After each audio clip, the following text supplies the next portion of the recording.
is that a perfect place showed up on US 1 and Van Buren. There's a church. They put it up for rent. No. Yes, I called the broker Uh, and I was like, could I buy it? yeah. Perfect place. I think they wanted 12 grand a month, which is great. It was Okay. 10,000 square feet interior. Okay. So 12 grand a month. I was hoping, okay, fine, maybe we get a $3, $4 million deal. Like, you know. Anyways, I called him and he told me no, absolutely not. I'm like hung up the phone. I'm like, bro, come on. So I wonder if it's still on the market. I meant to look yesterday, So, but the church right over the one, okay. over the one, East or west side? west, Okay. west side. hmm There's a church there, and it just would have been a perfect location. I feel like maybe you should try to. See, broker rule number one is if it's for lease and it's not for sale, do not call the leasing agent. No, No, you call the owner. are you able to go around them like You're that? not going around. He has a contract, or he should have only a contract to lease the property, not to sell the property. Interesting. So you contact the owner, however you want to do it, the note card, email, phone call, knock on the door. I represent an investor who's interested in buying your property. Are you accepting offers to sell it at this time? Okay, well, Simple. I think we should. I think that we should entertain that and go after that after we're done the pod. Okay. I definitely think so. I'll show you Rule which one one. it is. Rule one. If it's for lease, they don't have the obligation for sale. Or I should say, they don't have the contractual obligation for sale. You can go right into the owner. Interesting. Okay. Well, I wanted to introduce you, Rich Edwards, commercial off-market specialist in South Florida. I know you've done a lot of industrial commercial. I mean, I want to hear from you what exactly you do, but I know your niche is in off-market property. And off-market property is a world in its own. Mm-hmm. Everyone loves it off-market property. Every buyer wants an off-market property. Every seller wants to sell off-market. Why does everyone want to sell off-market? Why does every buyer want to deal off-market? What is the off-market hype? What do you do? How do you get the deals? Tell me a little bit. Good question. Great question. First of all, thank you for inviting me into this. This is going to be a lot of fun. I was looking forward to this. So thank you. Absolutely. Off market is so much fun.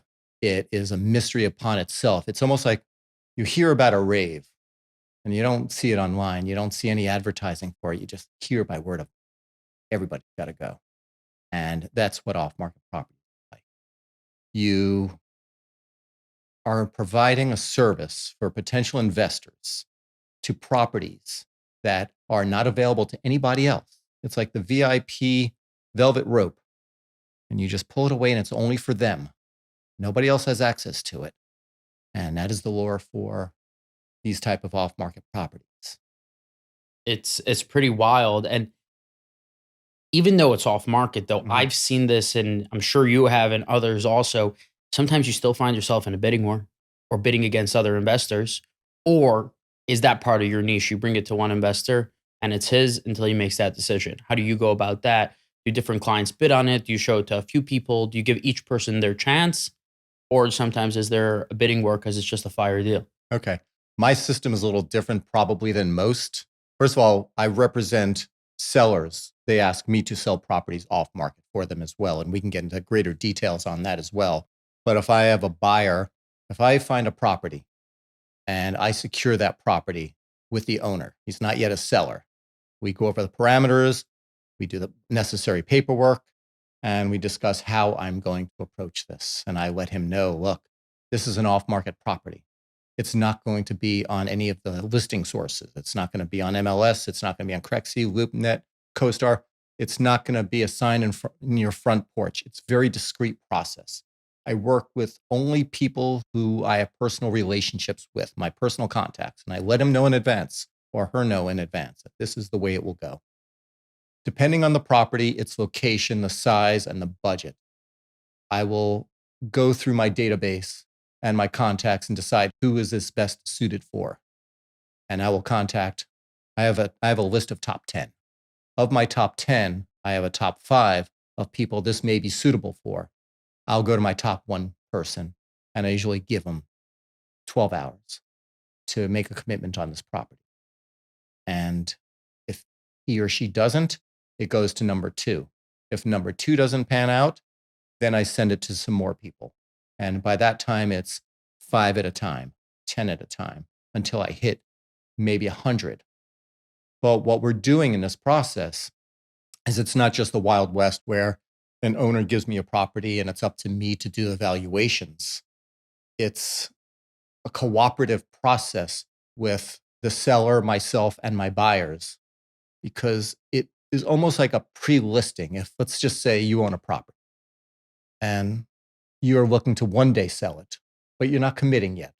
You just don't want to commit. It's a big process. You have to interview brokers. You have to go through the process of seeing what they have to offer and everything that's involved in It's a extremely long-term stressful. process. It's extremely stressful It and is. extremely time It consuming. is. And chances are people that are selling 10, 20,000 square feet, they don't have the time to deal with this. You know, they don't own property for nothing. Absolutely right. They don't want to go through this. So I come in and I say, look, paraphrasing here, Knock'em, I have a buyer who's interested in your property. Would you consider selling? They would say yes for the right price. Okay. But I plan on listing it.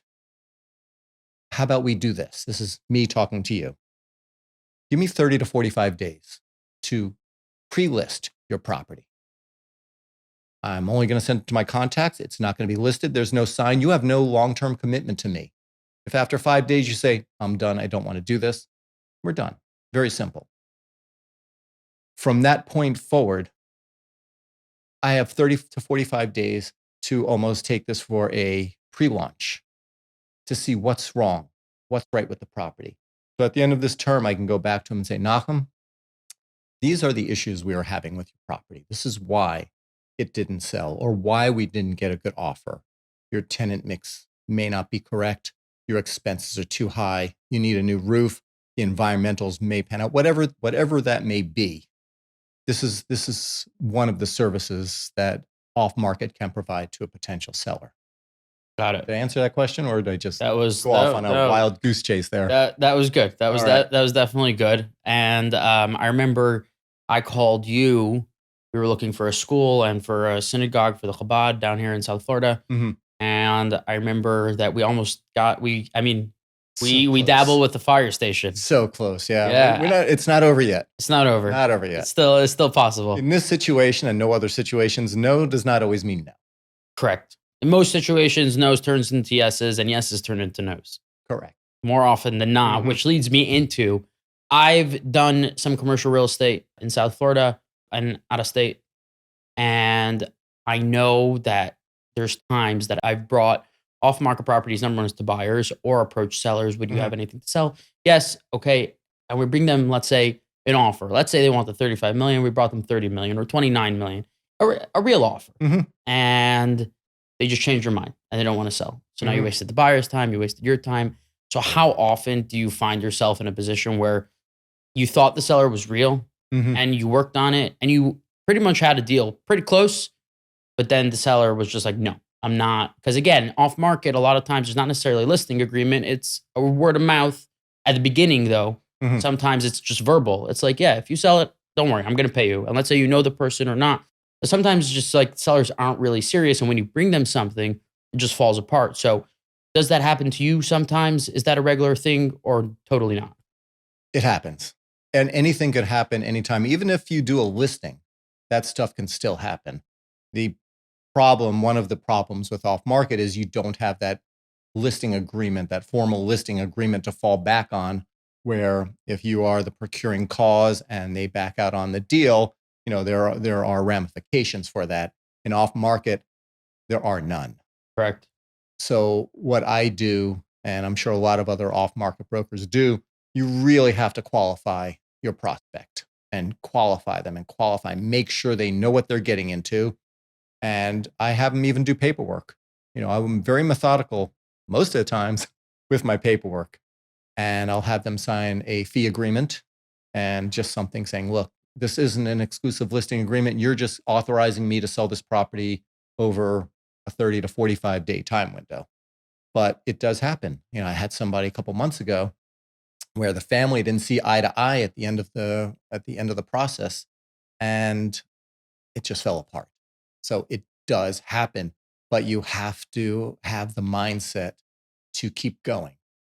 A no doesn't always mean a no, and you can come back a month later, 2 months later, and present another offer, see if they want to do a formal listing in the future. You stay in contact. Remember, we're in the relationship business. Correct. It's all about relationships and who you know and who you trust and who trusts you. You may come out of this at first maybe feeling frustrated, but then you stay in contact with the owner of the property and say, I'm really sorry that it didn't work out. Perhaps in the future it can. If is there anything I can do for you right now, perhaps I can help you with something. And you just keep that relationship going. Again, our business is relationships. Our commodity, what we sell, like this water, is the real estate. Correct. And I really think that when you're doing a deal, especially off market, that's where the trust plays in 10 times more than a regular deal.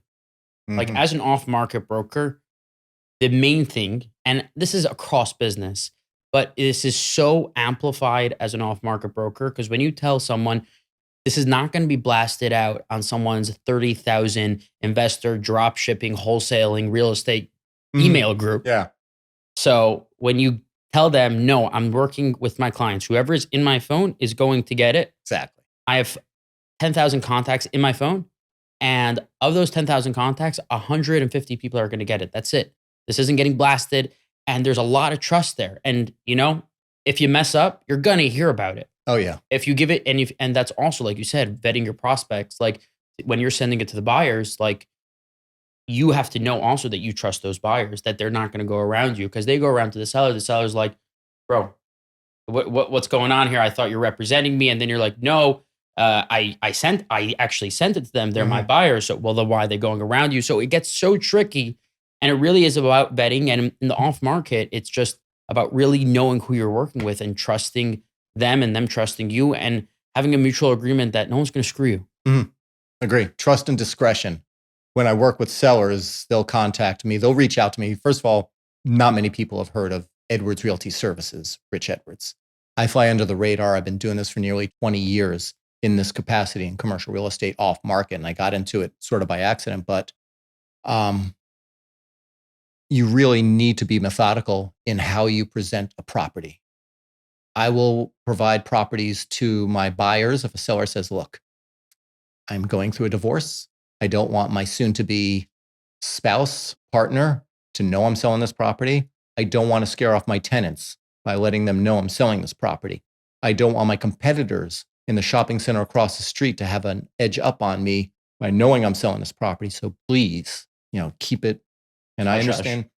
So your reputation really comes into play here and it will go out to my buyers, but for the most part, I'll have my buyers sign NDAs. And that really, it doesn't, it's not, NDAs aren't foolproof. they're nothing, You nothing gotta is have the foolproof. money to Nothing is work foolproof. through the NDA. But here's what it tells me. If a buyer is not willing to sign an NDA, and my NDA is not complicated, it's a single page. It's like, You won't screw me. yeah, I was gonna throw an F-bomb in there. I won't mess with you. Please don't mess with me. I'm doing you a solid by providing you these off-market properties. It's a property you're not going to see anywhere else. At least not now. You have the edge. And for the people who I work with, they're fine. We'll sign the NDAs. But on top of that, sometimes I'll have the buyer pay my fee. And that way you get another little, feather in your cap with the seller saying, look, I'm being compensated by my buyer here. You don't even have to come out of pocket anything. This is going to cost you nothing. And sometimes that moves the meter a little bit and it gains a little bit more trust by knowing I'm not coming in for us. Correct. And it's a crazy thing that I've brought off market properties to people Yeah. and I tell them, okay, but look, I need an NDA. And they're Have like, it ready. no. So I have a partner. I have a partner out in New York. Yeah. We're very close friends. We did a lot of off market deals together and we speak like every day. And I like every time I send someone a property and I ask for an NDA to be signed, Mhm. I shoot him a text because he's good at due diligence and finding out Right. who people are. Uh-huh. So I send it to him and I tell him like, dude, this guy doesn't want to sign the NDA. So Yeah, he does a quick property. search. He's like, yeah, this guy screws people. No, that guy screws people. It's fine. We don't want to do Beautiful. business with him. That's fine. So boom, we don't waste time. And it's very interesting how that's how it works. So it's interesting that we've bumped into each other, but not that much. Right. I'm in East Hollywood and I do I mean, I do residential real estate, obviously, from pretty much Bell Harbor, Bay Harbor, up to Parkland. Mhm. That's kind of where I'm at in the residential, all the Jewish areas. Mhm. But we didn't bump into each other that much because I'm not so much into the commercial real estate industry over here. Where are your primary locations? And I want to hear that 20 years ago how you by mistake got into it. Okay. My main focus is east. Give me anything east of I-95. I'm good. The beach. Again, I'm representing buyers who call me into their office and say, Rich, I need oceanfront property. I want to build a hotel. I want to build a condo on the ocean. Get me between Sunny Isles Beach, Florida, to Las Olas, Florida. Anywhere on the sand. I don't want to be across the sand. I want to be on the sand. That's a tough call. Tough. Got them two. I got them Wow. two. Okay. Was So that for a hotel? one is for one, it's sold a number of times right here in Hallandale on the ocean. And the other one is in Palm Beach on the ocean. All from cold calls. So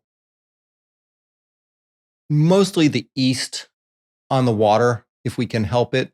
But again, my buyers will call me and say, I'm looking for industrial. I have a bank involved with my financing. I need an industrial property starting at 20 to $50 million. And we know there's no properties like that east. So I have to go west to Pompano, Deerfield, Miramar, Pembroke Pines, west. So it's wherever they want me to be is where I will be. And again, this comes at a premium. My services aren't for free. And I make sure that everything is all papered up before I present them with the properties. And some of my buyers, some of my sellers, they may come from those areas because they heard of me and want me to sell the properties nice and quietly. So did I answer your question? Yeah, that's Okay. definitely So there is good.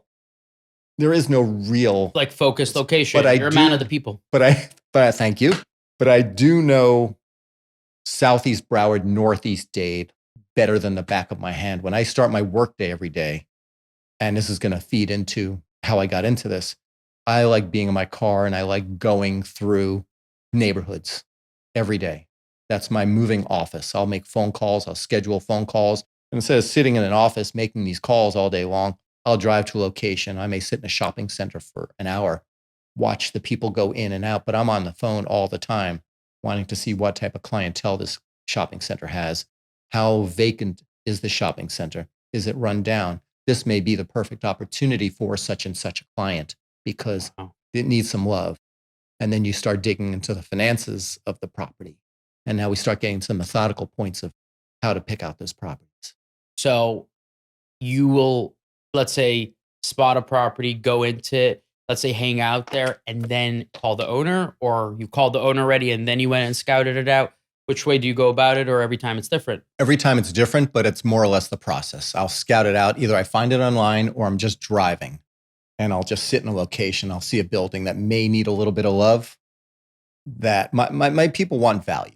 Nobody's really calling me and say, hey, I want a stabilized asset. I want an office building that's 99% occupied with old leases that aren't going to expire over a period of time. It doesn't need a coat of paint. Never get those. I get, Right. let's have a little hair on this deal. Want a deal. Yeah, let's get some value going here.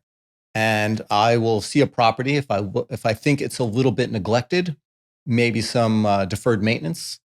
I'll start running through my sources and I'll see, all right, who owns it? When did they buy it? How occupied is it? Are there any liens on the property? And I'll go through it that way. And then that's when I approach the seller. So what I feel will be the seller. Interesting. So you come in very educated to what you are, to your cold call. Prepared. Very, very, very prepared. Very prepared. And I think I assume that attributes to a lot of your success.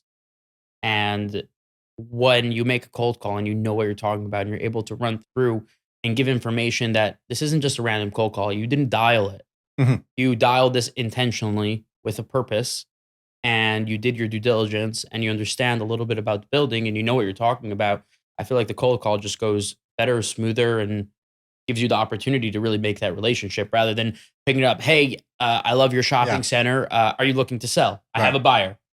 So here's a trick. And this is like, I guess, commercial off-market real estate tip number 2. I rarely cold call. I will do one of two things.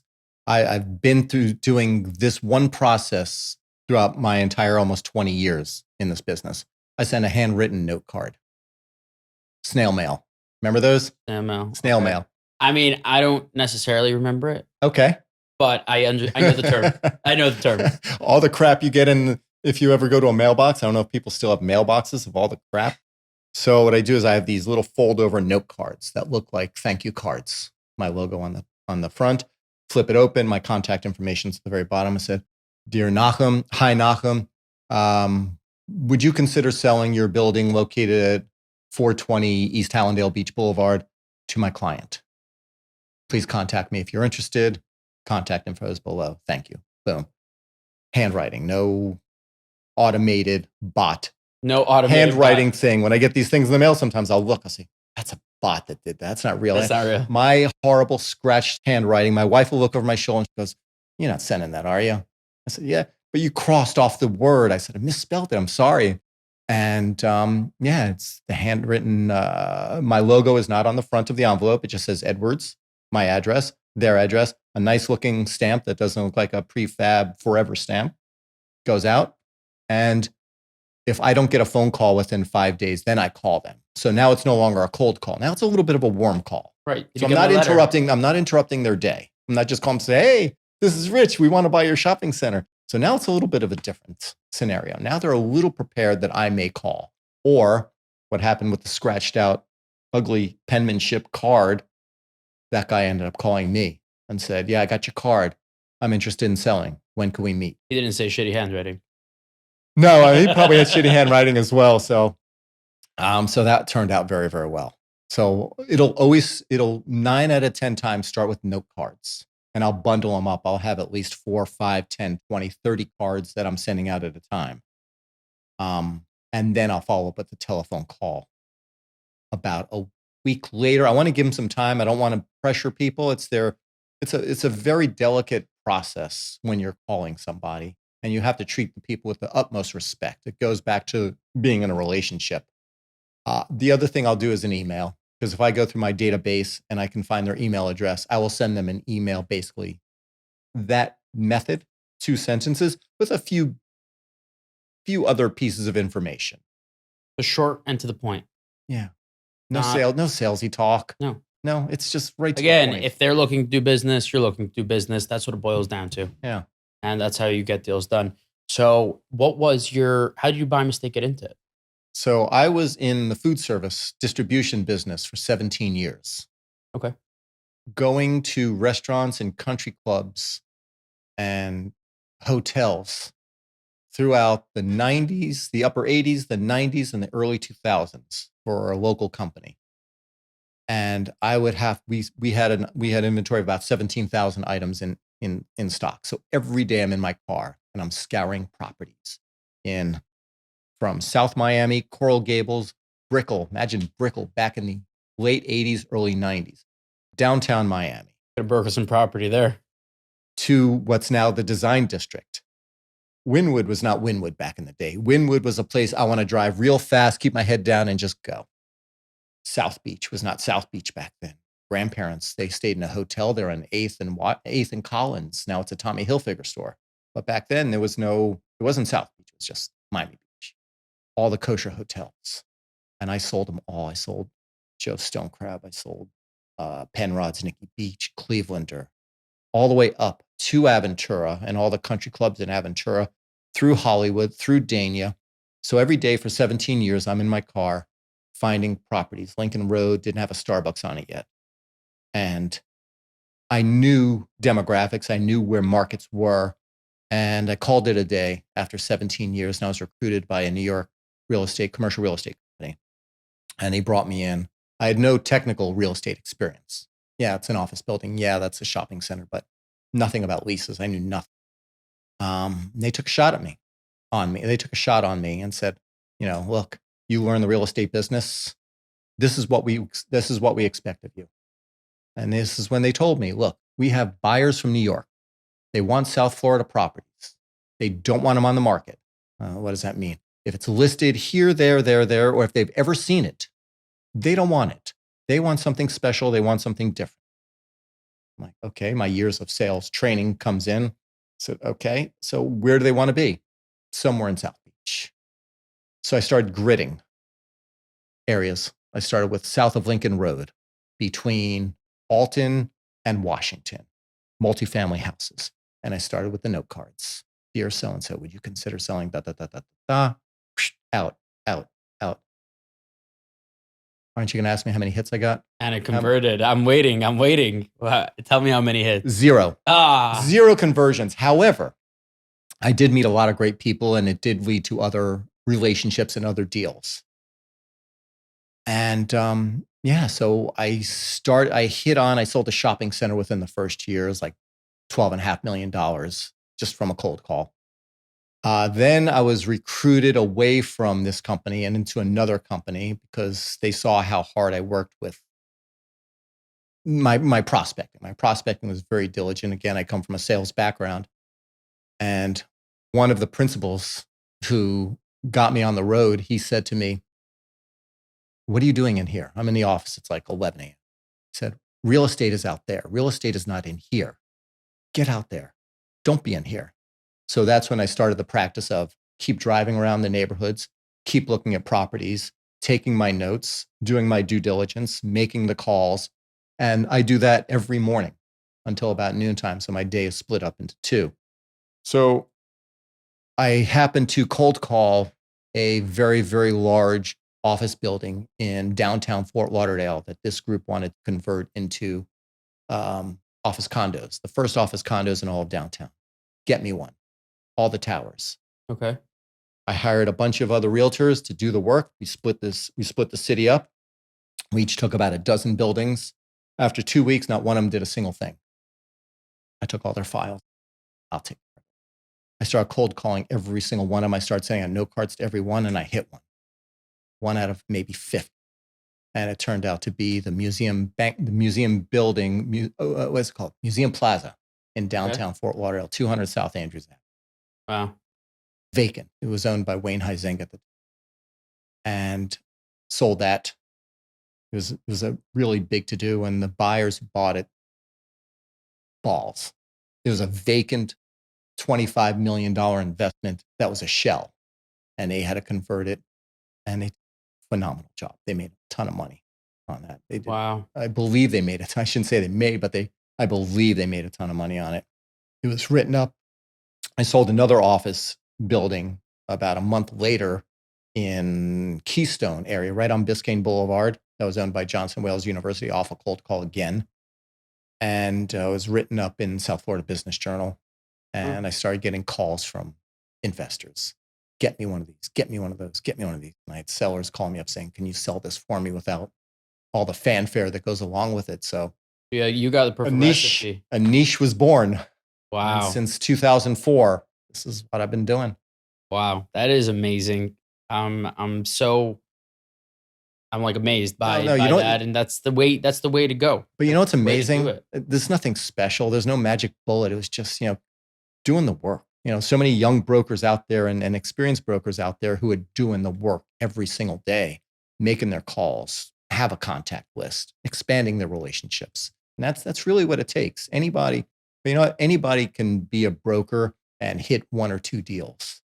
I like the people who stay with it. They hit the success, but you know what? They don't back down. They just keep going. In real estate, it's very hard to, it's definitely a challenge that I've seen a lot of agents have that, like you said, they make 1, 2, 3, 4, 5 deals. Let's say they have a stellar year. Let's say they do $1 billion in real estate one year, right? Whether it was 2020 or 2021, whatever it is. And then they lay back. And it's not the time to lay back, it's the time to double down. And it was funny. I was in my office. There was like a team meeting or something along the lines, and there was a coach talking, and it was a webinar, and he was saying that everyone's going to want to go away for Christmas and take Halloween off, and all the holidays are coming up. You got to be working. you'll take your vacation the third week of January. Mhm. That's when you're gonna take your vacation. Someone put in the chat box, well, I don't want to work. He's like, then get out of the industry. So, a lot of people just get lazy once they either found success or Right. if they didn't find success. And like we hit like we hit last week with Noah, where he said it took him a year and a half to close his first deal. And his Absolutely.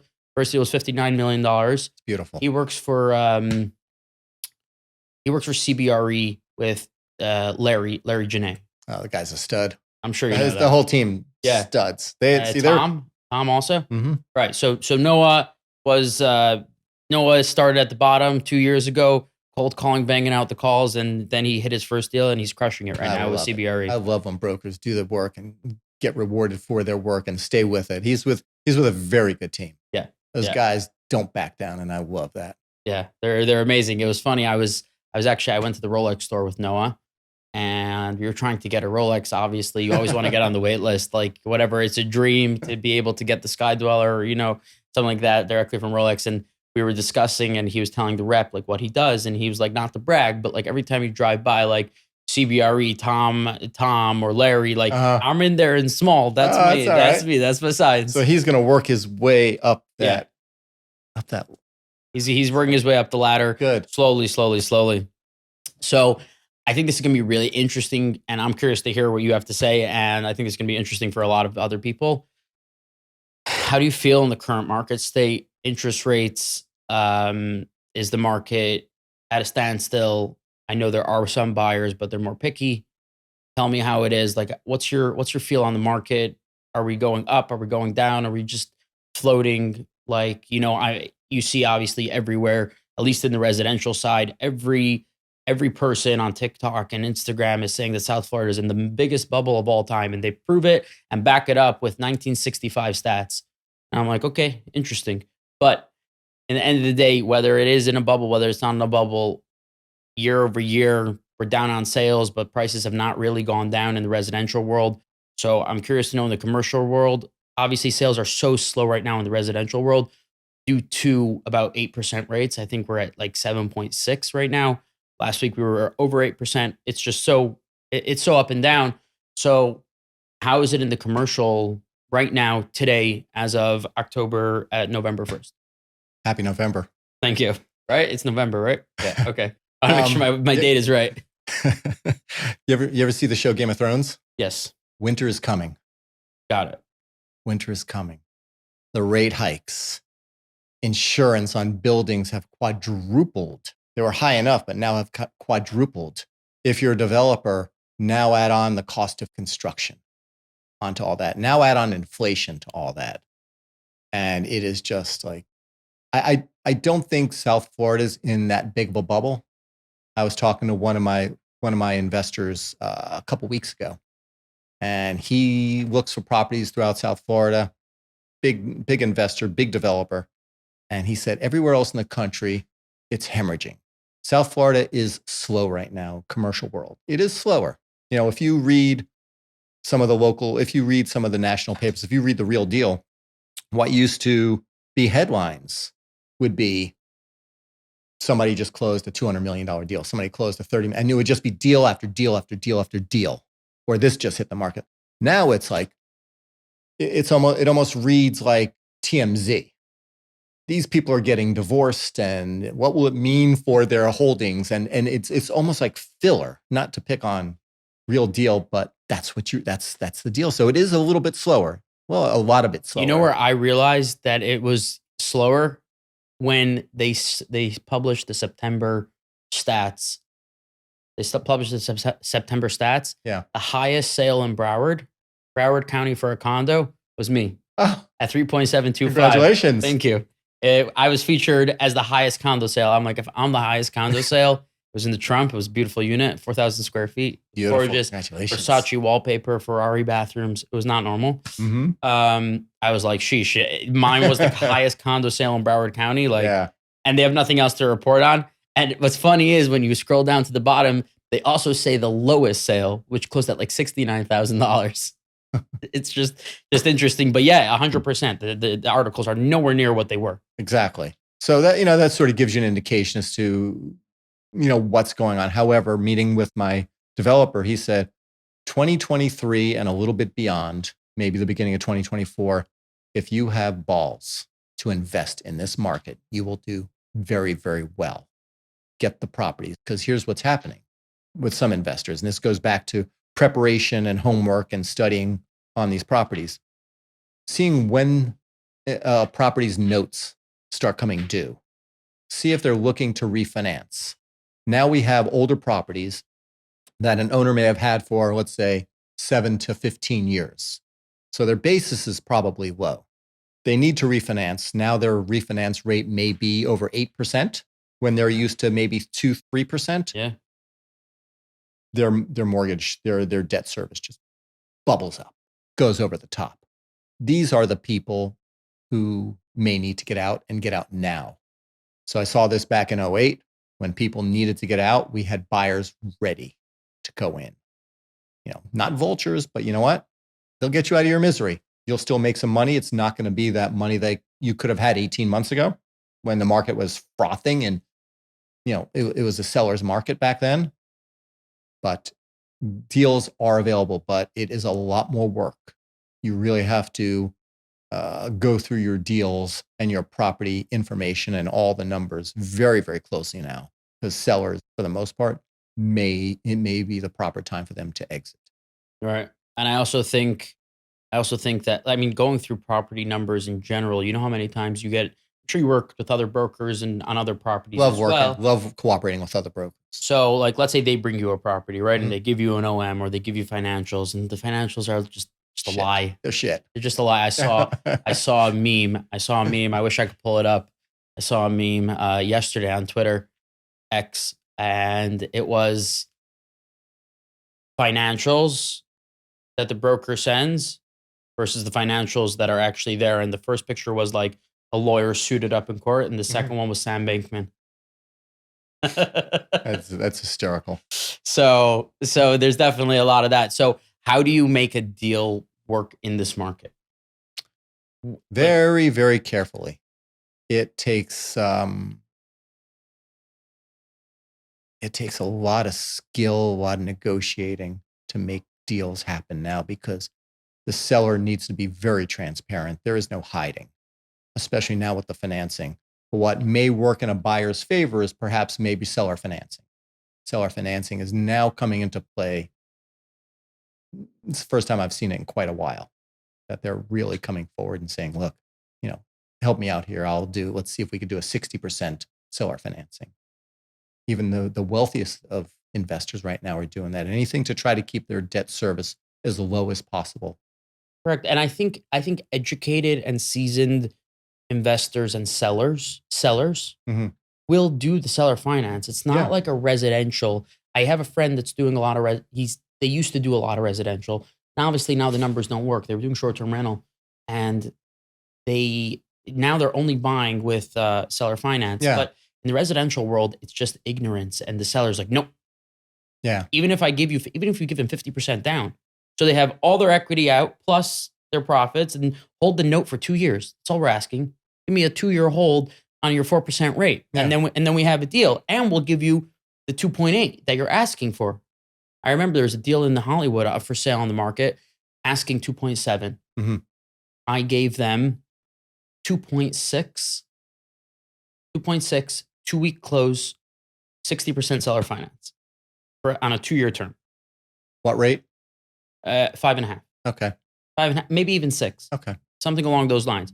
Seller said no. They ended up selling later for right under 2.5. Mhm. So, it's just a little bit of ignorance. Like, they don't want to hold the note. I think seasoned investors and seasoned real estate sellers are open to that. Mhm. So I guess that's really the way to kind of make a deal work, unless you get like, Well, if you also educate the seller, and just let them know, say, look, the worst thing that can happen is first of all, you made some money. Second of all, you may get, worst case scenario is you may get the property back. So you made some money and you can get the property back if that happens. right. I just sold a building a couple months ago. We did seller financing. Seller never thought of seller financing, but she liked the cash flow, and she's very, very happy with that.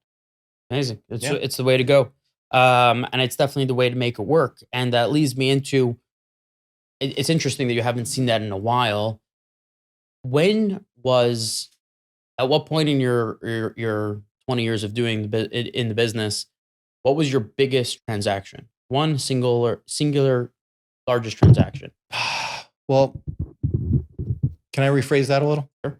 My favorite transaction. How's that? Sure. I mean, I told you the one, the hotel on the ocean, Right. the second hotel on the ocean, the large office tower in downtown Fort Lauderdale, the large office building in downtown in Keystone, another office building. All these are off market. I haven't listed any of these properties.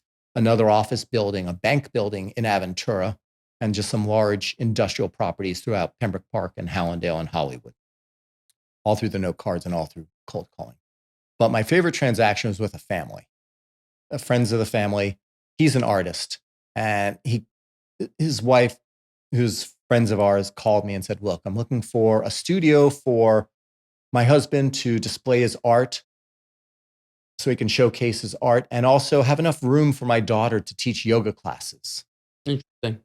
I'm like, all right, as a favor, I typically don't go on these kind of excursions, but it got me curious. So I asked her, whenever I'm taking on somebody new, I ask them to make me a grid. Give me some coordinates here. Give me a north, south, east, west where you'd want to be so I'm not just going all over the place. Which gives me the coordinates. Find a couple properties.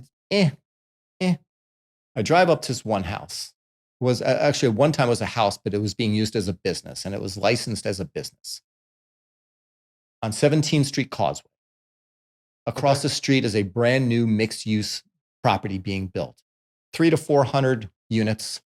And at the very corner of 17th Street Causeway and US 1 is a brand new, soon to be open Whole Foods. That's on the north side of 17th Street Causeway. This property is on the south side of 17th Street Causeway, directly across the street. I drive up, I look at it, I'm like, holy shit. I called her, I said, I found it. This is it.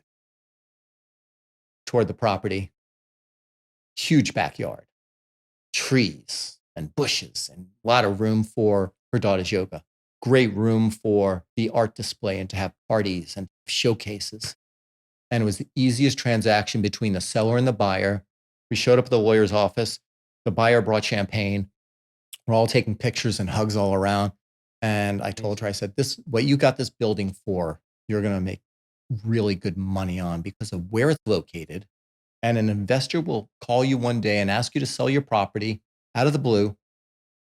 But lo and behold, you have connecting properties next to you. And somebody's going to make an assemblage of all of those connecting properties and build another multifamily property there. You're in the middle of the block. They're going to want your place. It's not the corner that's the linchpin because they could develop without your corner. You're in the middle. They need you.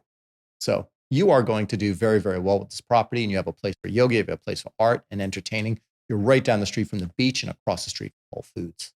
What could be better? And hugs all around. My wife, who's our real estate attorney with the company and business partner, she did all of the work for them. A good friend of mine was their attorney, and it was a beautiful thing. So I think that was the most satisfying of all the deals I've done. Nice. It was helped out a family. That's amazing. And how long ago was that? That was just before COVID. I think it was a month before COVID. Got it. So they didn't get their buyout offer yet. No, not yet. Not yet. It's okay, coming. We're waiting. Wait until rates come down a little bit, and then someone will be on them. Yeah. That's For all we know, it may be me. You'll maybe you. Do you ever list property? Yeah, I do. You do list property. I do list some property. You'll take a listing. Yeah, I'll take a listing. I mean, who wouldn't? No, I get referrals for listings from time to time, and I work them very, very hard. I at least it gives me an opportunity to really test out the market. I'll put it on CoStar, I'll put it on Crexy, and everything. The building I sold with seller financing, that was a listed property. Oh. I had a listed property that we sort of referenced earlier in deals that can fall apart. We were about to get a listing on that, and I had it under contract before we got the listing, but that one fell apart. But taking all those no's and just going and going. Keep going. That's great. And do you ever do net lease properties? And I ask that because I have close family members that created their career based on net lease properties since 2000. Walmart's, Home Depot's, Lowe's, AAA tenants. Mhm. So I'm curious if number one is, do you have anything? Number two is, do you specialize in that in any way or not? Not too much. I really, as you probably aware now, that I really don't specialize in any one Right. thing. I've sold net lease properties. I sold CVS, I think in Clewiston. Never saw it, but I ended up selling it. Attorney friend of mine, back to relationships, referred somebody to me, and I happened to find this property. But I do love net properties. Those are really good. I was close to closing a deal on a Wawa, the one on 167th Street here in North Miami Beach, Florida. There was a Wawa for sale now on US 1. There's always a Wawa, and it's a good net lease broker who works down here. He's phenomenal. Great job. And he usually gets that. But anytime you see a Wawa going up, you know it's going to be for sale within the next couple of months. Really. That's their model. That's it. I mean, it's a great, it's beautiful like what they did. I went in there. Also, by the way, cheapest gas all across the one. I mean, at least in They're Hollywood. opening one on Hallandale Beach Boulevard. Oh, really? West of 95. I sold a building on Park and Hallandale Beach Boulevard. It's just a little west there by Seneca. Got it. So, I mean, we're gonna need to find what we're looking for Chabad. Okay. Got to find something. They're bursting at the seams. They have 150 kids now in their school. The shul itself is busting, and it's all on you. It's all on you. I love the challenge. I love the challenge. I do love the challenge. Look, they're ready to go. I think we did come up, I think, 3 days late on that shopping center on Hallandale Beach Boulevard. I think that would have worked. Pisses me off. But could you grab his phone for a second? Could you bring him his phone? So I want to show you that property on Van Buren. Okay. Work your magic. Let's make a deal. It's up for rent at about $1,200 a foot. Van Buren, US 1 West. At least you could pull up the address so we can know what we're talking about. You'll see on the maps that it's a church. I do have some off-market properties for sale around there, but they're for development. By the way, the latest thing that I've been specializing in or getting calls from sellers is on development properties that are fully entitled, ready to go, shovel ready. Just get the permits and you're up to go. And some that are not shovel ready, that they don't have all the approvals yet. So I'm sitting on at least 7 to 8 development properties on industrial, medical office buildings, condos, hotels. I would love to hear more. I am extremely optimistic on the new development in South Florida. Reason being, one of them, insurance. Your insurance is nothing like a 1960 build, 1950 build. It's a whole different animal. Mm-hmm. And that's why I'm very futuristic. Also, everyone's just moving into, everyone wants a new house. You know what's the worst house to buy? What's that? A 2004 build. Why? 2004 build, the owners think they have a new house. Uh-huh. So they did nothing to the house. Uh-huh. Roof was falling apart, 20 years old. True. The impact grade for the windows are barely hurricane. They're hurricane. Uh-huh. I don't even know if they're hurricane actually. And the plumbing is PVC, but sellers just neglect the house because it's a new build. Dude, it's 20 years old already. Mm-hmm. It's not a new build anymore. It's and true. you did zero capex. Uh-huh. And you're telling me new build in your caption description. That's not new. And you totally deferred maintenance for years because you always think you had a new build. There's some point where it's not a new build anymore. Mm-hmm. So it's just interesting. Like I see that even up to 2010, even like these sellers just think that they have a new build, but it's not a new build, especially if you didn't maintain it. By the way, just reminded me that a lot of my work in 2022 was going after condo buyout properties. I do have buyers who are dying for some of the locations of those because a lot of these buildings, we saw the building that collapsed in Surfside. It's so unfortunate, so awful. So terrible. And that just resold for $115 million.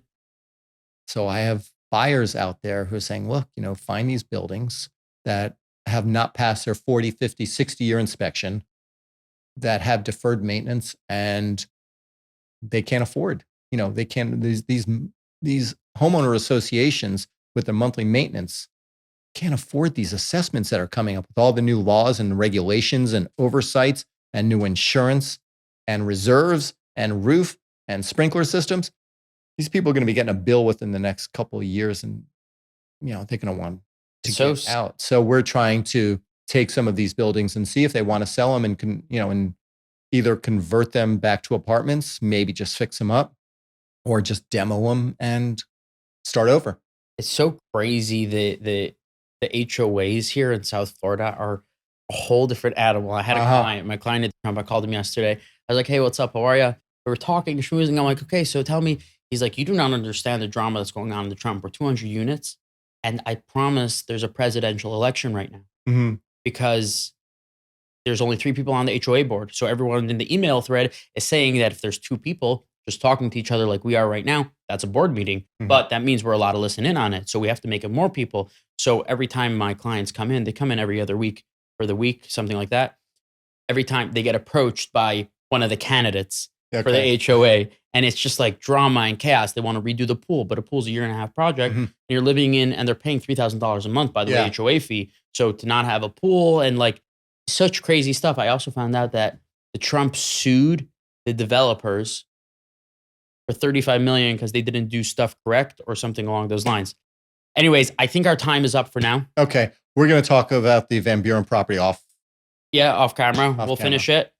One other thing before we wrapped up, you mentioned to me earlier that you were writing some sort of book. Yes. I want to give us a little teaser what that book is about, and when it's done, you're coming back on to show us the book. I wanted to create something that would be good for everybody. The one misconception with commercial real estate is, you need to have a big army behind you. You need to have the marketing department, the research department. You can do that all, and I can show you how to do it all for free. How to find the properties, how to find the owners, how to get zoning code information, how to do all that for free. You don't have to pay for anything. I do have other services that I do pay for, but it's not that complicated. Learning commercial real estate is not that complicated. If you have a real estate license in the state of Florida, you can do that. So I wanted to develop a field guide for commercial real estate with a slant towards off market. So if you have somebody who wanted to dabble in commercial and wanted to dabble in off market, this would be a field guide, not necessarily a book where you just sit there and read chapter after chapter after chapter. It would be little nuggets of do this, do that. So if somebody needed something, you could just flip open to a highlight and say, this is what the note card looks like, that we can send it out. I can just tweak it to my own language. This is what the phone call sounds like, so I can tweak it to my language. This is, so it's, I think I'm up to about 25 key points, and I'm just putting the context to it. So I want it to be a field guide, so anybody can do it. So I'm really excited to read that book, and maybe I'll be back to promote it when it's ready. Let's go. Let's do it. And one tip for someone getting into commercial real estate. One tip to wrap it all up what you said. Know your shit. Knowledge is key. You need to study every day what's selling, what's on the market, who owns what, how old the property is. But what's interesting is everybody knows commercial real estate. If I ask a waiter or waitress in a restaurant, yeah, you could do commercial real estate. No, I don't know anything about commercial restaurant. I said, tell me your favorite restaurant. Give the favorite restaurant. Why? Parking's easy. The building's beautiful. They keep up the property well. Tell me about what's the least favorite place you like to go. I don't like going to the dentist. Why? It's too much traffic. You ever drive through Aventura on the Friday afternoon at 3 p.m. on Biscayne Boulevard? I stopped driving on Friday afternoon for that reason. Traffic. Parking is horrible. They don't keep up with their building. They're not nice people there. Commercial real estate. You just now have to understand what it is that you want to do and study it and learn it. And it's not that complicated. Just read and learn people and get back into relationships with people. Thank you. That's a wrap. Thank you, Malcolm. Episode 2, The Real Pod. That was so much fun. It was a pleasure. Let's do it again. Absolutely.